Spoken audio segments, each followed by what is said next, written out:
अस्सलामुअलैकुम, क्या हाल है। तो आज हम सेकेंड ईयर अकाउंटिंग का चैप्टर नंबर 2 डेप्रिसिएशन की प्रॉब्लम नंबर 7 को सॉल्व करेंगे। ये रही problem number 7। On March 1st 2014 mister Mantil purchased a machine having a list price of 10 lakh subject to trade discount of 5%। यानी कि कह रहे हैं 1 मार्च 2014 को मिस्टर मंदील ने एक मशीन परचेज़ करी 10 लाख रुपए की। लेकिन किस पर परचेज़ करी? अकाउंट पेबल पर, यानी कि उधार पर ख़रीदी अभी। एंड ट्रेड डिस्काउंट भी उनको मिला 5%। The credit term was agreed 5, 15 and 120। क्या कह रहे हैं कि मशीन जो उन्होंने उधार पर ख़रीदी उस पर उनको एक ये बताया गया कि अगर उन्होंने 15 दिन के अंदर अंदर पेमेंट कर दी तो उनको 5% डिस्काउंट मिल जाएगा, नहीं तो उनको 120 डेज़ के अंदर अंदर तो पे करना ही पड़ेगा, लेकिन अगर 15 डेज़ के अंदर पे कर दिया तो 5% डिस्काउंट भी मिल जाएगा। Mister Mandil paid amount on 9 मार्च 2014। यानी कि उन्होंने पहली तारीख को ख़रीदी, उनको ये बोला गया कि 15 दिन के अंदर अंदर उन्होंने पे कर दिया, यानी कि ऑब्वियसली फिर 15 मार्च को तक उनको टाइम मिला। लेकिन उन्होंने कब पे कर दिया? 9 मार्च को, यानी कि उन्होंने जो गिवन उनको कंडीशन थी कि 15 दिन के अंदर अंदर पे कर दी तो उनको 5% डिस्काउंट मिल जाएगा। उन्होंने 9 मार्च को पे कर दिया तो फिर उनको 5% डिस्काउंट भी मिल गया। मिस्टर मानदील पे 10% सेल्स टैक्स ऑन मशीन। उनको 10% सेल्स टैक्स भी पे करना पड़ा। अच्छा, ये वाला जो क्वेश्चन है ना, वो बिल्कुल प्रॉब्लम नंबर 5 की तरह है। सेम उसी तरीके से जो मैंने आपको डिटेल में पिछली वीडियो में समझाया था, सब कुछ वही है, बस डेट्स ऐड हो गई हैं यहाँ पर बस। उसके अलावा सब कुछ ये प्रॉब्लम नंबर 5 की ही तरह है, जो मैंने आपको पिछली वीडियो में समझा चुकी हूँ बहुत डिटेल में। इसके बाद mister Mandil also paid the following expenditures. Dates भी दी हुई हैं। 8,000 transportation paid, foundation cost 24,000 mister Mandil pays, installation charges 11,000 paid, 80,000 for 6 year fire insurance. अच्छा, फायर इंश्योरेंस मैंने आपको पिछली वीडियो में भी बताया हुआ है कि फायर इंश्योरेंस क्या होता है, रेवेन्यू एक्सपेंडिचर। इसके बाद है 12,000 for oiling and fueling. Mister Mandil paid 26,000 for major overhauling and replacement of part to enhance the efficiency of machine, paid 9,000 for test run cost. ये सब हमें कैपिटल एक्सपेंडिचर दिए हुए हैं, बस एक ये 6 ईयर फायर इंश्योरेंस दिया हुआ है जो कि एक रेवेन्यू एक्सपेंडिचर है। The machine life is 12 year. The scrap value was estimated 65,000. After successful working of machine on March 20, Mr. Mandil paid 25,000 for oiling and fueling. Required क्या दिया हुआ है हमें? Compute the cost of machine. Cost of machine निकालनी है, machine का T account बनाना है और जनरल जर्नल भी पास करनी है। पहले कॉस्ट ऑफ मशीन बनाएंगे, फिर जनरल जर्नल बनाएंगे, फिर टी अकाउंट बनाते हैं। स्टार्ट करते हैं। सबसे पहले लिखेंगे लिस्ट प्राइस। लिस्ट प्राइस क्या थी मशीन की? 10 लाख रुपीज़। इसके बाद हमें मिला subject to trade discount of 5%। 5% trade discount लगा, लेस कर देंगे ट्रेड डिस्काउंट। इस पर लगेगा ट्रेड डिस्काउंट, कितना लगा? 5% लगा, निकाल लेते हैं।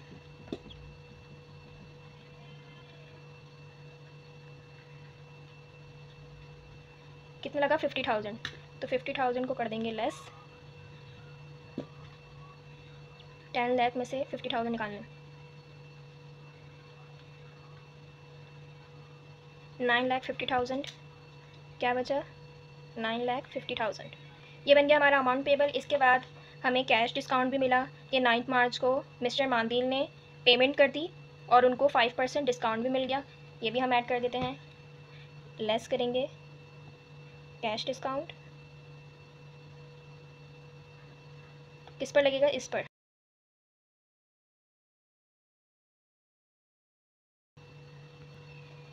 $9,50,000 पर 5% हमने निकाला तो हमारे पास आया 47,500।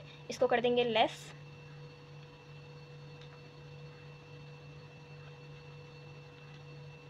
क्या आया हमारे पास? 9,02,500। ये बन गई हमारी नेट कैश प्राइस। इसके बाद हमें कहा है मिस्टर मानदील पे 10% sales tax on machine. Sales tax भी लगा देंगे। अब हम सेल्स टैक्स को करेंगे ऐड। क्यों करते हैं ये सब मैंने आपको डिटेल में पिछली वीडियो में बता दिया था। सेल्स टैक्स इस पर लगेगा, कितना लगेगा? 10%। 9,02,500 का 10% निकालें तो आता है 90,250। इसको इसमें से ऐड कर देंगे, क्या बनेगा? 9,92,750। ये क्या बना हमारा? इनवॉइस या फिर बिल प्राइस। ओके। इसके बाद अब हम जितने भी कैपिटल एक्सपेंडिचर्स दिए हुए हैं उन सबको हेडिंग डालकर लिख लेंगे। सिर्फ रेवेन्यू एक्सपेंडिचर को नहीं लिखेंगे, सारे कैपिटल एक्सपेंडिचर्स को लिख लेंगे। चलें लिख लेते हैं।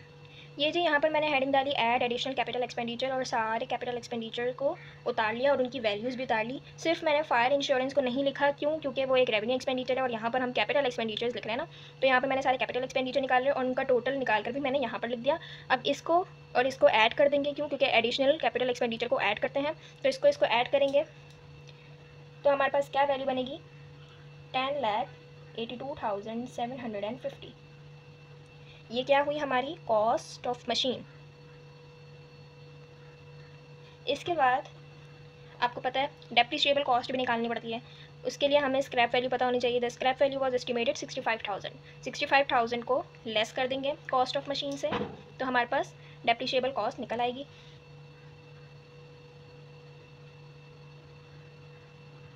$65,000 को करेंगे लेस, क्या आएगा हमारे पास?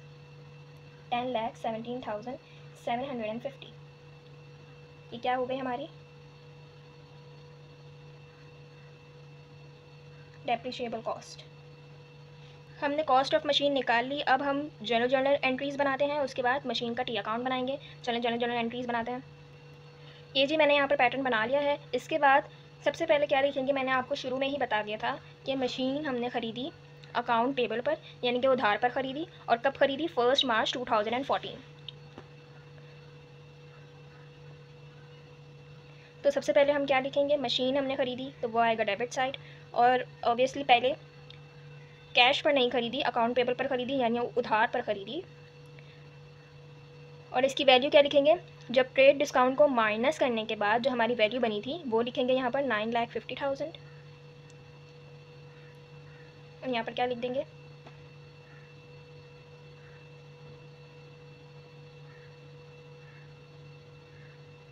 To record purchase of machine.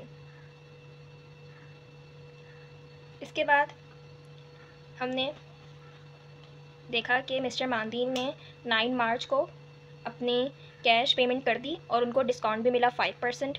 तो चलें निकालते हैं। सबसे पहले डेट डालेंगे। अकाउंट पेबल ख़त्म होगा तो इसलिए डेबिट साइड लिख रहे हैं। और क्यों ख़त्म होगा? क्योंकि उन्होंने 9 मार्च को पेमेंट कर दी और उनको डिस्काउंट भी मिल गया, कैश डिस्काउंट, तो अकाउंट पेबल ख़त्म हो गया, उधार ख़त्म हो गया। क्रेडिट साइड लिखेंगे मशीन और कैश। अकाउंट पेबल कितना था हमारा? 9,50,000। डिस्काउंट कितना मिला हमें? 47,500 का डिस्काउंट मिला था। और कैश कितना पे किया था हमने? 9,02,500। क्या लिखेंगे यहाँ पर?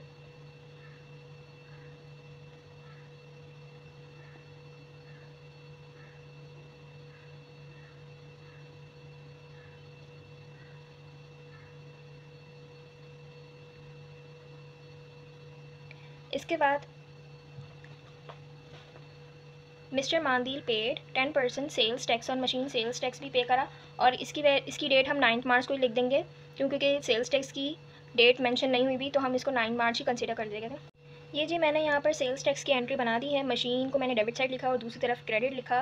क्रेडिट पर लिखा कैश, क्यों? क्योंकि हमने ऑब्वियसली कैश में पे किया था सेल्स टैक्स, तो इसलिए मैंने कैश लिखा यहाँ पर। और वैल्यू क्या लिखी? 90,250 दोनों साइड। इसके बाद अब हमें क्या दिया हुआ है? एक्सपेंडिचर्स दिए हुए हैं। अच्छा, पिछली वीडियो में यानी कि प्रॉब्लम नंबर 5 में हमें एक्सपेंडिचर्स में डेट नहीं लिख कर दी हुई थी, है ना? तो हम क्या करेंगे, यहाँ पर हम सबको एक साथ नहीं लिख सकते। जैसे पिछली वीडियो में हमने क्या करा था कि हमने सबको एक साथ लिखा था, ट्रांसपोर्टेशन, फाउंडेशन कॉस्ट, एक ही एंट्री बना दी थी और उन सबको एक साथ लिख देता। क्यों? क्योंकि उनमें डेट मेंशन नहीं की हुई। लेकिन इसमें डेट मेंशन की हुई है और अलग अलग डेट मेंशन की हुई हैं, यानी कि इनकी अलग अलग एंट्री बनेगी। ये एक ही एंट्री में सारे एक साथ नहीं लिख सकते हम सबको अलग अलग डेट से एंटर करना पड़ेगा जर्नल एंट्रीज़ में। तो इन्हें स्टार्ट करते हैं। ये जी मैंने यहाँ पर ट्रांसपोर्टेशन की एंट्री बना दी है। डेट डाल दी मैंने 10 मार्च 2014, जो यहाँ पर बुक में मेंशन थी। मार्च 10 को ट्रांसपोर्टेशन, यहाँ पर मैंने इसकी एंट्री बना दी है और वैल्यू भी लिख दी है। इसके बाद 11 मार्च को फाउंडेशन कॉस्ट का बताया हुआ है 24,000। यहाँ पर मैंने 11 मार्च फाउंडेशन कॉस्ट और दूसरी तरफ कैश की एंट्री बनाकर इसको अलग एंटर कर दिया है। इसके बाद 12 मार्च को बोला गया इंस्टॉलेशन चार्जेस, तो 12 मार्च की इंस्टॉलेशन चार्जेस की हमने एंट्री बना ली। इसके बाद 15 मार्च को जो हमें फायर इंश्योरेंस पॉलिसी का बताया गया था, जो हमने कैपिटल एक्सपेंडिचर में रिकॉर्ड नहीं किया क्योंकि ये एक रेवेन्यू एक्सपेंडिचर है, तो यहाँ पर एंट्री में भी इसको रिकॉर्ड करेंगे। क्यों? क्योंकि मैंने आपको पिछली वीडियो में भी मैंने आपको बताया था कि जो जितने भी हमारे रेवेन्यू एक्सपेंडिचर रह गए थे उसको भी हमने एंट्रीज़ में डाला था लास्ट में, अगर आपको याद हो। तो यहाँ पर जो एंट्री बनाएंगे हम वो 15 मार्च से फायर इंश्योरेंस की एंट्री बनाएंगे। ये रेवेन्यू एक्सपेंडिचर है, फिर भी इसकी एंट्री ज़रूर बनेगी। चलो बना लेते हैं। ये मैंने यहाँ पर 15 मार्च की डेट डालकर फायर इंश्योरेंस की भी एंट्री बना ली है। अब इसके बाद बाकी सब कैपिटल एक्सपेंडिचर्स ही हैं, इनकी भी एंट्री बना लेंगे 17, 17 और 20। अच्छा, यहाँ पर हम ऑयलिंग एंड फ्यूलिंग और ओवरहॉलिंग एंड रिप्लेसमेंट को एक साथ एंट्री में डाल सकते हैं। क्यों डाल सकते हैं? क्योंकि इनकी डेट सेम है, यानी कि ये एक्सपेंडिचर या ये एक्सपेंसेस सेम तारीख को हुए, तो हम इनकी एक डेट डालकर इन दोनों को एंट्रीज़ में प्लेस कर सकते हैं। एक ही एंट्री बन सकती है इनकी, क्योंकि इनकी डेट सेम है। बाकी सबकी डेट्स अलग हैं, इसलिए हमने उनको साथ में नहीं बनाया, उनकी अलग डेट डाल के उनकी अलग एंट्री बनाई। बिल्कुल इस तरीके से मैंने यहाँ पर 17 मार्च 2014 की डेट डाली, ऑयलिंग एंड फ्यूलिंग और overhauling and replacement of part, और इनकी वैल्यूज़ भी मैंने एंटर कर दी, और कैश में इन दोनों को ऐड करके प्लस करके यहाँ पर कैश की वैल्यू लिख दी। तो record payment of oiling, fuelling and overhauling and replacement of part. इसके बाद टेस्ट रन कॉस्ट की डेट अलग दी हुई थी, तो उसको अलग रिकॉर्ड किया गया है। मार्च 20 9,000 टेस्ट रन कॉस्ट, 20 मार्च 2014 टेस्ट रन कॉस्ट, दूसरी तरफ कैश और 9,000 की हमने एंट्री रिकॉर्ड कर दी। अब क्या करेंगे, जैसे पिछली वीडियो में भी और प्रॉब्लम नंबर 5 में भी हमने यही करा था कि सारे कैपिटल एक्सपेंडिचर्स लिखने के बाद हमने उनको मशीन के अकाउंट में ट्रांसफ़र कर दिया था, तो अभी भी हम वैसा ही करेंगे। और जो फायर इंश्योरेंस लिखा है हमने, जो कि एक रेवेन्यू एक्सपेंडिचर है, उसको नहीं लिखेंगे, बाकी सब कैपिटल एक्सपेंडिचर्स को लिख देंगे। रेवेन्यू एक्सपेंडिचर्स को नहीं लिखेंगे, जो कि ये फायर इंश्योरेंस है रेवेन्यू एक्सपेंडिचर, तो इसको नहीं लिखेंगे, बाकी सबको लिख देते हैं। ये जी मैंने यहाँ पर 20 मार्च 2014 की डेट डालकर मशीन डेबिट साइड पर लिखकर क्रेडिट साइड पर सारे कैपिटल एक्सपेंडिचर लिख दिए। फायर इंश्योरेंस नहीं लिखा क्योंकि वो एक रेवेन्यू एक्सपेंडिचर है, सिर्फ कैपिटल एक्सपेंडिचर्स लिखे, इनकी वैल्यूज उतार दी और इनका टोटल यहाँ पर लिख दिया और इनकी एंट्री रिकॉर्ड कर दी। इसके बाद अगर हम देखें तो हमें एक और एंट्री दी हुई है कि after successful working of machine on March 20 mister Mandi pay 25,000 for oiling and fueling. मतलब मशीन वर्क करने के बाद एक और एक्सपेंस निकल आया ऑयलिंग एंड फ्यूलिंग का मार्च 20 को, तो इसकी भी एंट्री रिकॉर्ड कर देंगे। ये यहाँ पर मैंने ऑयलिंग एंड फ्यूलिंग और कैश की एंट्री बना दी है। Record various expense on machine. यहाँ पर हमारी जर्नल एंट्रीज कंप्लीट होती हैं। अब इसके बाद हमें बनाना है मशीन का टी अकाउंट। चलें अब वो बनाना स्टार्ट करते हैं। यहाँ पर मैंने जनरल लेजर का पैटर्न बना लिया है। अब हम जनरल एंट्रीज़ में देखेंगे कि जहाँ पर भी मशीन की एंट्री बननी हुई होगी वहीं से देख देख कर हम जनरल लेजर कंप्लीट करेंगे अपना। सबसे पहले 1 मार्च को मशीन डेबिट साइड लिखा है और उसकी क्रेडिट साइड पर लिखा है अकाउंट पेबल, और वैल्यू क्या है 9,50,000। चले इसको सबसे पहले जनरल लेजर में उतार लेते हैं। डेबिट साइड पर मैंने 1 मार्च लिखकर अकाउंट पेबल और उसकी वैल्यू लिख दी है। इसके बाद मशीन की एंट्री यहाँ पर बनी हुई है 9 मार्च को, मशीन 47,500, और इसको हम लिखेंगे क्रेडिट साइड पर अकाउंट पेबल के नाम से, क्योंकि मशीन क्रेडिट साइड पर है।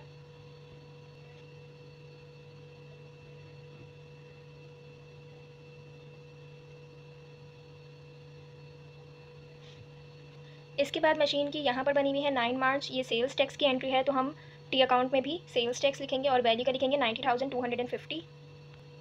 डेबिट साइड पर लिखेंगे 9 मार्च। अच्छा, डेबिट साइड पर क्यों लिखेंगे? क्योंकि जनरल एंट्रीज में मशीन डेबिट साइड पर लिखा हुआ था, इसलिए डेबिट साइड लिखेंगे सेल्स टैक्स।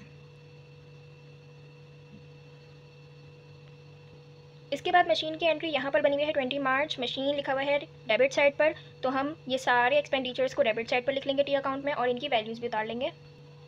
यहाँ पर मैंने 20 मार्च की डेट डालकर सारे एक्सपेंडिचर्स उतार लिए और उनकी वैल्यू भी उतार ली। अब इसके अलावा और कहीं पर भी मशीन की एंट्री नहीं बनी हुई, तो हम यहीं पर ही इन सबको ऐड कर लेंगे। ऐड करेंगे तो हमारे पास क्या आएगा,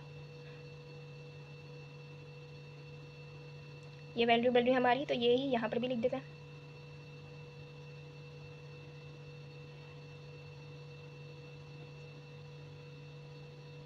इसके बाद यहाँ पर जो वैल्यू बन रही है इसको इसमें से माइनस कर देते हैं।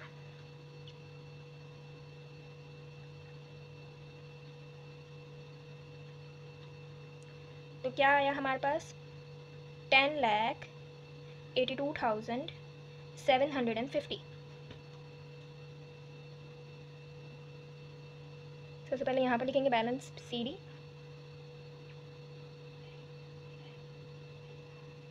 और यहाँ पर लिखेंगे बैलेंस BD।